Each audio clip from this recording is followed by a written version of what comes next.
Well, hello everybody, and welcome back to another episode of We Watch Shudder. My name is Michelle, and who's here with me?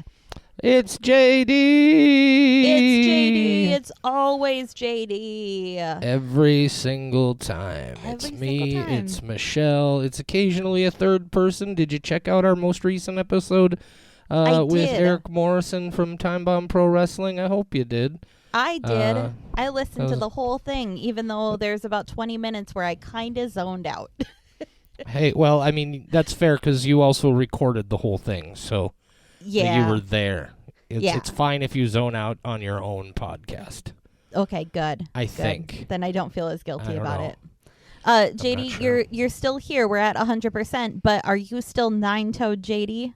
Yeah, it hasn't grown back yet. I'm not sure what the deal is. They assured me that everything was going to be fine. I assumed that when they said everything is going to be fine, that would mean eventually I'd get my toe back. But no, still a gap between number 3 and number 5 on the right foot. I'm starting to suspect it may be there forever. Dang, I've always had my suspicions that you're a lizard, and now I'm disappointed to find out that they probably are not true. Just the way that you lick your own eyeball and sunbathe on rocks.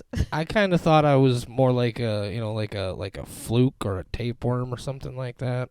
Like I was not just expecting my toe to grow back. I was also expecting my severed toe to grow an entirely new me. Like a tiny toe-sized version of yourself, though, or a like it would version? eventually, like a full-size human version of me, just sprung from, like when you cut a fluke in half and it just becomes 2 flukes. Okay.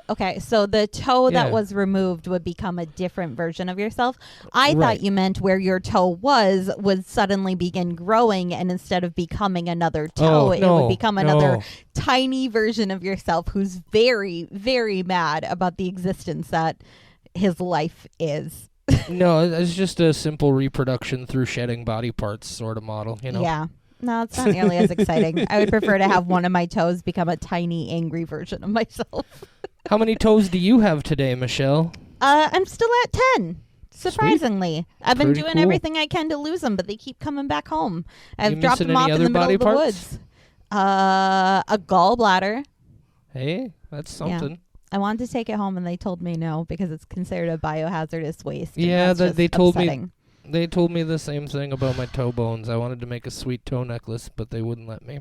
Yeah, I would have liked to keep my gallbladder in the freezer and just pull it out during parties and be like, you guys want to see something sweet? Because I once saw a girl who lost her leg, and she did that, and she would just pull it out and let people see her leg. And I wanted to be that cool person. Hilarious. I know. I would that love to be so that great. person too. That would really give her a leg up in relationships. Oh, Jesus Christ. Anyway, hello. So Welcome to We movie. Talk About Body Parts. It's our brand new podcast here. You probably came for horror movies. Surprise! Yeah, but if they've been here a bit, they know. They know the deal. It takes us a bit. I was watching the Weekend concert, so I'm just pumped and full of energy. The Weekend-y, because there's no E there. Love it. The Weekend. I don't know if you can... I mean, he says you pronounce it weekend, but he doesn't spell it weekend. I don't know. Well, I forgive him. He's a beautiful man. So we watch Shudder here at We Watch Shudder. If you don't know what Shudder is a streaming service that deals in horror and horror-adjacent films. We like to talk about exclusives and originals that they have released. Every now and then we dip our toes into some other things, but today... Dip our 9 toes. Yeah, I see what you did there. Dip our severed toes into things. Today we're going back in the archives, way back to 2016, for a movie that came from Laos. In fact, it's called Dearest Sister, made by Matty Doe, who Shudder tells us is... Laos's only horror filmmaker and also their only female filmmaker. So I believe yesterday was International Women's Day, or am I a day off, Michelle? No, nope, my you're memory correct. has yesterday, not gone Wednesday, crazy. March 8th. So we're getting to we're maybe a day late for International Women's Day, but just because it's not International Women's Day doesn't mean we can't celebrate women. And we've got women. All days except March 8th. I'm mad about them. Well, I understand. That's it kind of happens when you. I mean, I just hate myself, and that counts. I was going to try and think of something clever to say, and then I thought, we should probably just get out of this hole before it gets even deeper. I love being in the hole, though. That's what she said. We're in the hole. Okay. Oh, God. We're about to talk about a very serious movie, and this is how we... So, Dearest Sister, Michelle, what do you think about the description on the Shudder website? Is it too spoilery? Are we going to read it? Are we not going to read it? I don't like the Shudder description. I do like the IMDb description. Well, all right, hit us with it. Read that one instead. Do you want me to read it? Yeah, because I don't have it up in front of me right now. Perfect. You're far more prepared than me. Yep, I have so many tabs as always. open. Alrighty. A village girl travels to the Lao capital, Vientiane, to care for her rich cousin who has lost her sight and gained the ability to communicate with the dead. A Shudder exclusive. I had to switch back. Yes. Whoa. Yeah, go ahead. I was just going to say, hit me with your spoiler-free thoughts. And I was just going to go off on a tangent about how the next several of these archives are going to be exclusive titles. We don't get into the original material until a little ways into the history of the service. But anyway, that's spoiler-free thoughts on Dearest Sister. Well, first of all, we do talk about how Shudder is very much for horror and horror-adjacent films. And I gotta be honest with you, nothing's jumping to mind right away, but this might be the most horror-adjacent film we've ever watched on Shudder. This is very much kind of is more of just a straight drama film that has a couple of small sort of supernatural horror-esque elements. But otherwise, it's really kind of pretty straightforward family drama with some socio-political stuff going on. It's I feel so bad.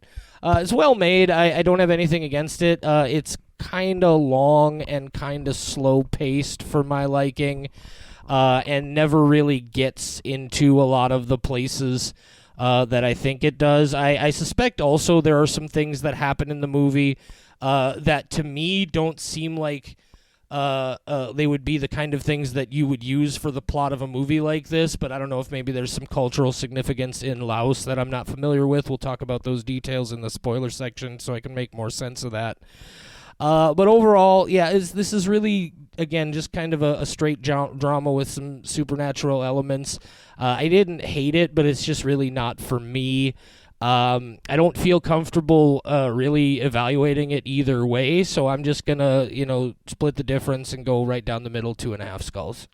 2.5 skulls from JD. Okay, my spoiler-free thoughts. I really did not feel like reading today. I saw this, I started reading, and I went, no, please don't make me read. And then they kept making me read, and then there was sometimes English, and I'd get excited thinking I didn't have to read, but then I did. It had subtitles, and that was very upsetting. But once I got past that, and once this started getting into it, I was surprised. I actually got really, really, really invested in the story. Wow. I'm not usually a drama person. I like horror. Sometimes there's that combination between the two. And like you said, if the dead people weren't so gruesomely dead, this would not qualify as horror at all. But I got really, really into what was going on here. Like you, I know that there was some cultural stuff that I did not understand. But despite that, I still really enjoyed myself in a way that I did not expect to. I'm going to go 4.25. All right, so a 4.25 from Michelle and a 2.5 from me is 3.375 average? That is correct, according to the calculator. Wow, I did math fast in my head. Good job. Good job, JD. So that's our spoiler-free thoughts on Dearest Sister.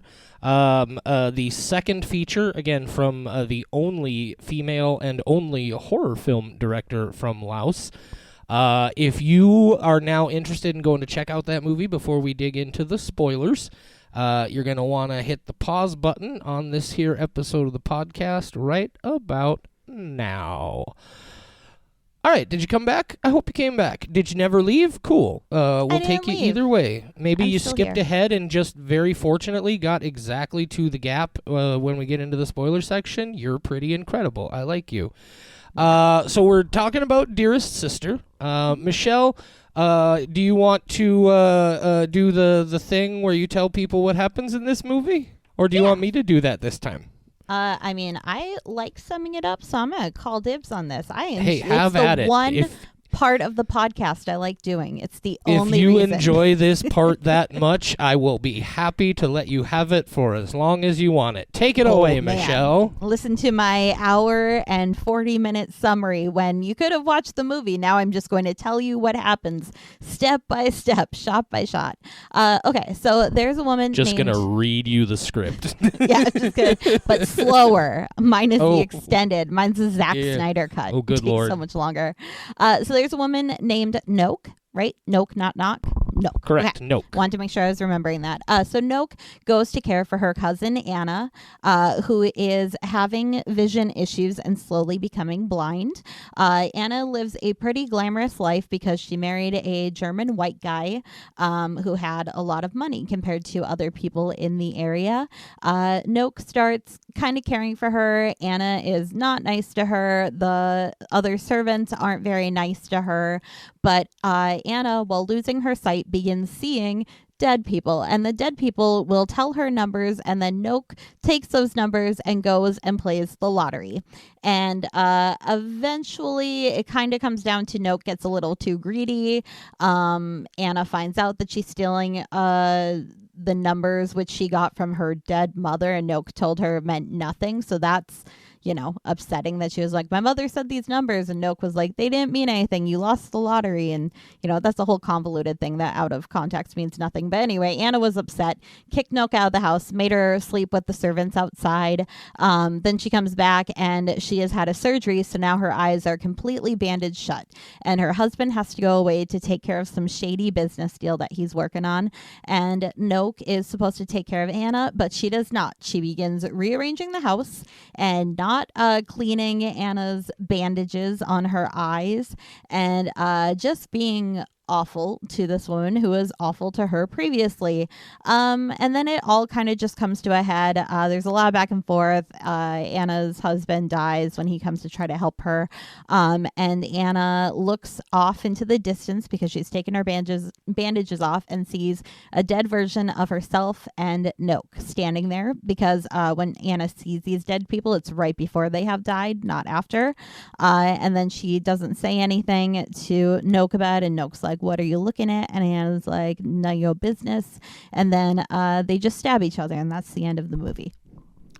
Okay, so you read that as they both died? They because I read it as and maybe I just missed something on the screen. But I thought it was just Anna seeing her own murder at the hands of Noak and just sort of letting it happen. I didn't.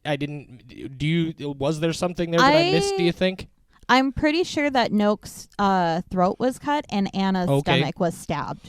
It looked like they were both, but again, I could have been I think what gave me the impression that it was just Anna that got killed is they do show you that shot right before the credits hit. It's a close-up shot of Noak with her hand at her side, and she's holding that screwdriver or whatever it is that Anna saw in her belly. Her pregnant belly, side note, in her vision, but I don't remember them ever showing us Anna holding anything that could possibly be a weapon. I may have missed something. Yeah, one of them had a screwdriver, the other one had picked up a box cutter. Anna had a box cutter. Okay, yeah. So that's what I missed. I'm pretty sure that they stabbed each other, but maybe my brain is playing tricks. Both of these are possibilities. But I know that Anna picked up a box cutter.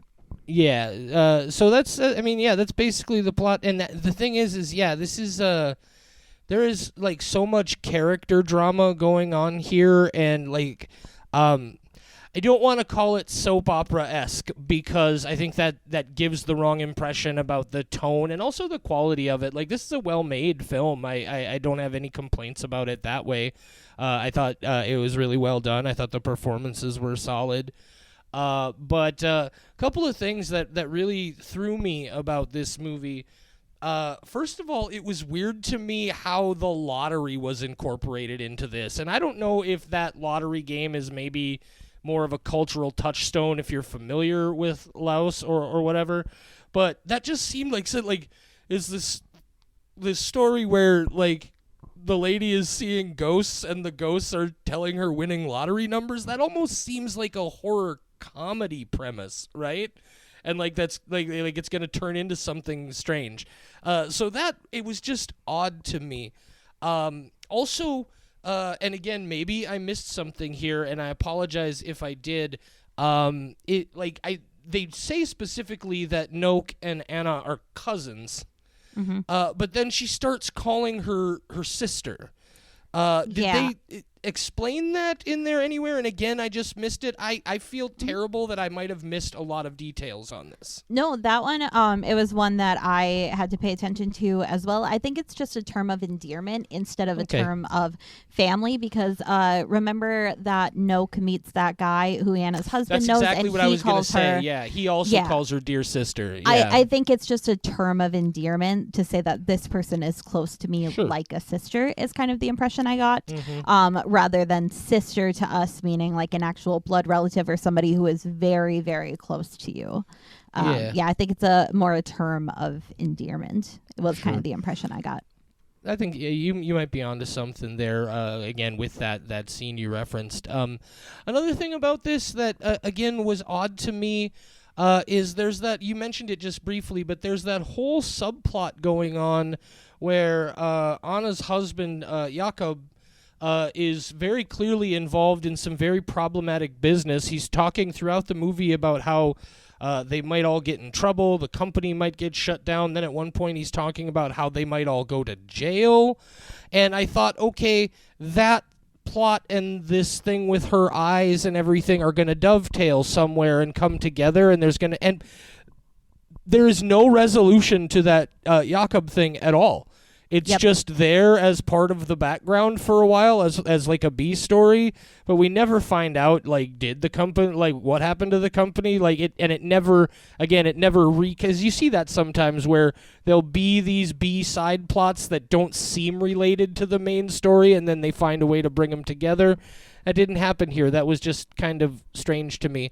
But again, I was going to say, I'm wondering if you are somebody from Laos and you're watching this movie, if that doesn't seem as strange, because it's like this white German guy in your community is odd enough to begin with. He's got these shady business deals. So maybe from somebody who is from that area, everything about him is just off to begin with. And to us, we're used to seeing like shady white guys speaking English, doing some stuff. So I do wonder if that's one of the things that's lost in translation, even though it's the part that is in English about this. Because I also thought it was weird, but I was like, I'm looking at this from an American perspective. I bet people watching it from like the country this was filmed in would probably view that differently, and the English probably translates differently to them too, where it's not I as imagine. suspect. Yeah, for sure. So yeah, like overall, again, is a very well made film. I imagine getting your hands on quality filmmaking technology in Laos, I'm sure not impossible, but probably somewhat more difficult than here in the States. But no, it's beautifully shot. I thought the performances were really great.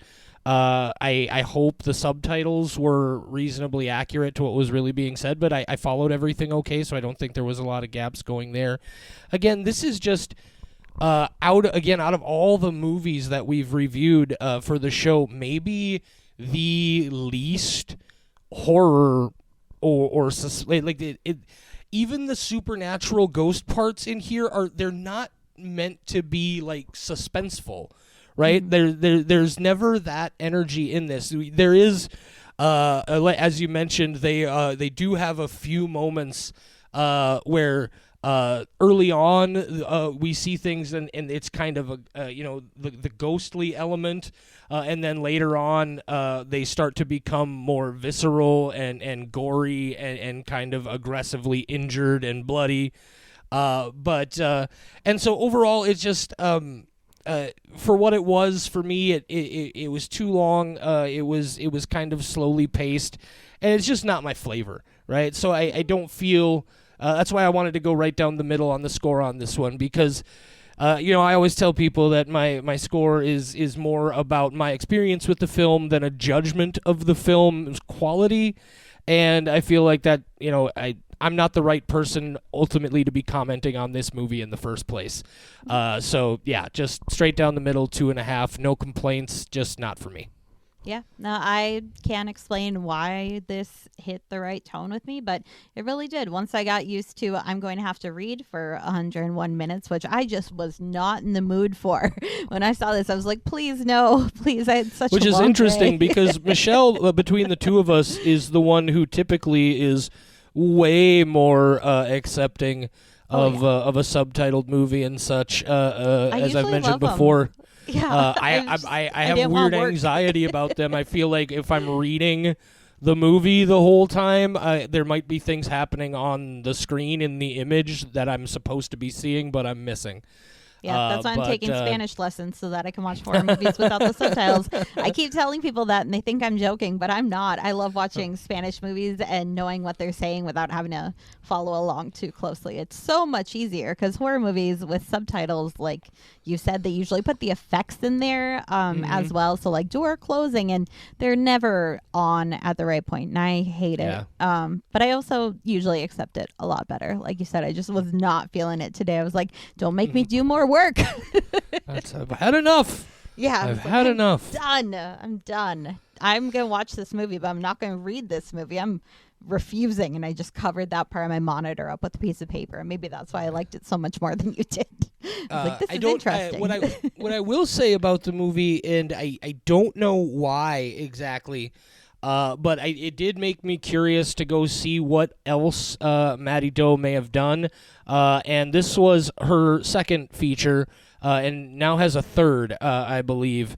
But one of them, her first feature, which I believe is called something like Chantelet, is apparently available to watch in its entirety for free on YouTube.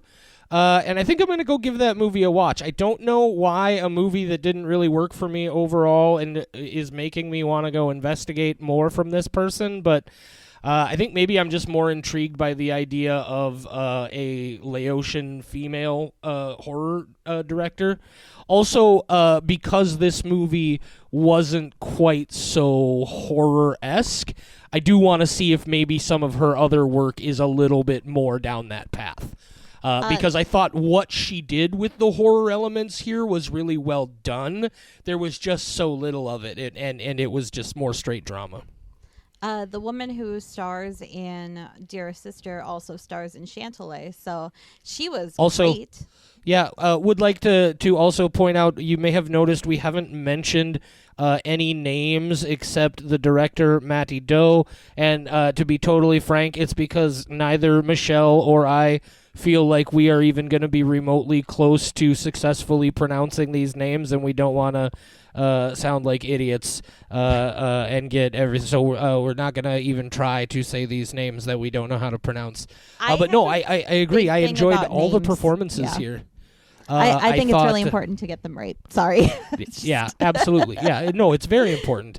I will say that I think mistakes of pronunciation, especially in a language you're unfamiliar with, are a little bit more forgivable than other things. But no, I'm on the same page with you. Again, also, mostly, I don't want to sound like a dummy. I don't know if somebody in Laos is going to listen to this because they see the name of the movie and they're like, oh, what did a couple dimps from Fargo think of this this movie from our lovely country?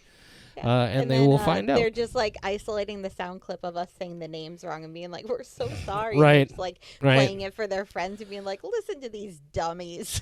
They'll report us to the United Nations and be like, these people are banned from Laos. They are never allowed to come here. I like what Matty Doe is doing, and I want to see more of it. Please don't ban me. Oh, she was raised in Los Angeles. What? Matty Doe was raised in Los Angeles, but then returned to Laos a decade ago. Huh. Well, all right. So that, I am wondering, because she's from LA, if that's how she got a lot of movie experience and why she is like single-handedly the only female director, female horror maker. Yeah, if Laos' only horror director and female filmmaker. Yeah, so I wonder if she took some things she learned from LA and brought them back home. That was just could be interesting tidbit. I saw that she's not from Laos, she's from Los Angeles. Or I mean, I don't know if she was born in Los Angeles, but I know that she's from Los Angeles, and that's pretty cool. And now she lives in Los Angeles. Oh, good God. So you don't want to sound dumb mispronouncing these people's names. I like puns. But you will say Los Angeles. Okay. Anyway, so yeah, if maybe you want to go check out Dear Sister, maybe you don't, especially for those of you who are not so into the really aggressive horror stuff, but maybe you like good characters and dramatic stuff, you might enjoy Dear Sister. Michelle definitely enjoyed it, so I mean that, and it's got a pretty, what is it? I think it's overall like a 4-skull rating on Shudder right now. Yeah, 4 skulls. IMDb at 6, which, like we said, it's horror adjacent, but if I see something recommended as horror, and this is technically drama horror, if it's more than a 5.5, it's usually a good indication that's worth watching, because horror movies are rated very, very low. So if I see a horror movie with 6 or higher, I go, wow, that's probably a masterpiece, because a lot of people don't like horror. So they're like, there's a ghost in this, I'm giving it 1 star. They're very cruel to horror movies. Stupid. Although I will also watch the horror movies that are 2, maybe 3 stars, just because I hate myself.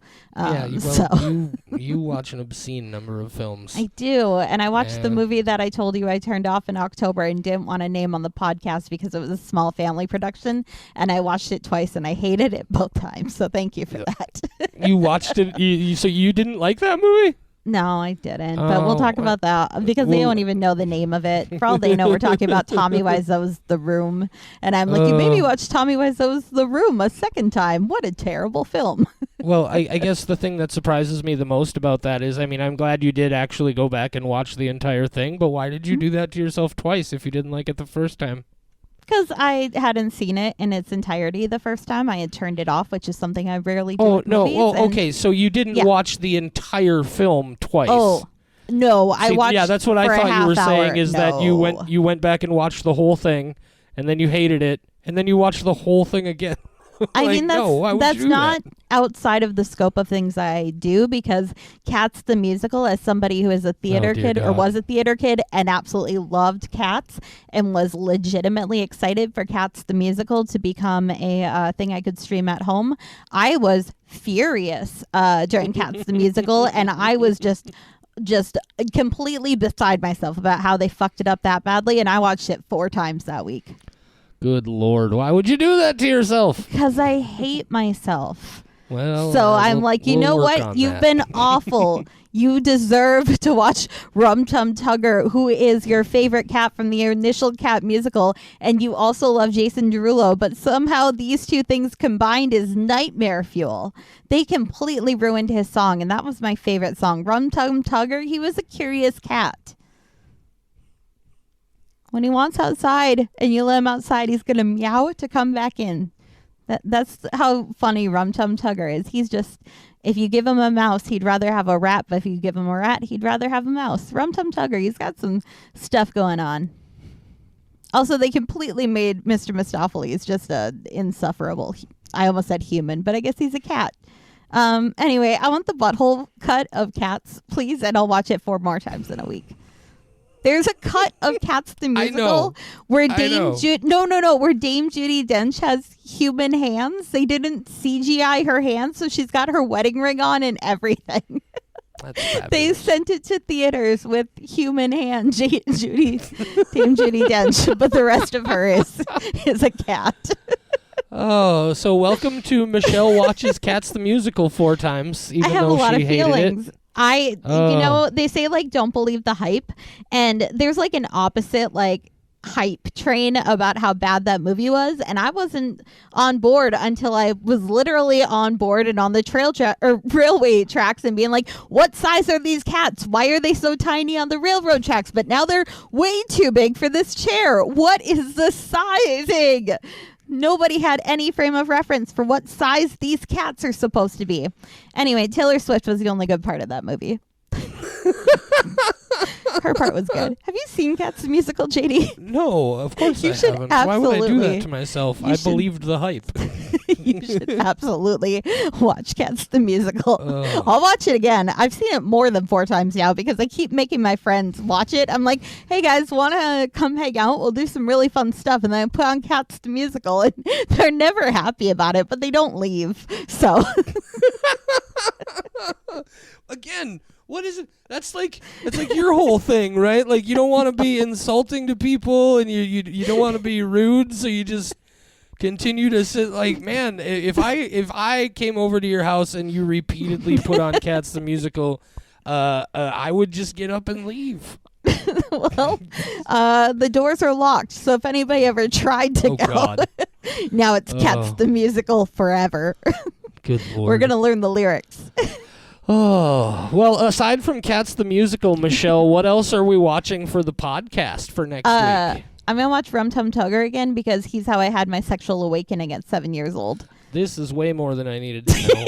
Way more He's like the David Bowie of cats. Anyway, next week we get a new movie, but it doesn't come out until Friday. It's called Leave, and luckily for us, it doesn't come out till Friday because Thursday night we have to go sponsor some wrestling. Yeah, Time Bomb Pro Wrestling at the Sanctuary Event Center coming up this Thursday, or a week from today, I guess, as we record this. Tickets, I believe, a few still available. Just Google Time Bomb Pro and you'll find their website. You can buy the tickets there. Michelle and I will be on hand to hang out for that. We got a new episode of the show coming out the next day. And also, that episode, when it drops, will be our 1-year anniversary, birthday, whatever you want to call it, episode. 1 year of We Watch Shudder. We're going to watch Cats the Musical to celebrate. People who are off in listener land don't know how defeated you look every time I say the word cats. I was just I was just sitting here just like, man, she's clearly had some things on her mind about Cats the Musical for a while. I'm just going to let her get some of this off her chest a little bit here. So. I was really upset because I was one of the few people who was excited for that movie, and it was awful. All right. Yeah. Maybe I'll check out Cats the Musical movie adaptation. We'll see. You're going to hate James Corden. Oh, I'm probably going to hate you for convincing me to watch it. But you're going to love Taylor Swift's part. She's the best part of that movie. She's a very it would be the first time I loved anything Taylor cat. Swift. So, we'll see how that goes. Oh, don't you even. I am a Swiftie. All right, guys. Thank you so much for joining us for another episode of We Watch Shudder. We'll be back next week, a day later than normal with Leave. Check us out at Time Bomb Pro Wrestling. Say goodnight, Michelle. Good night, Michelle.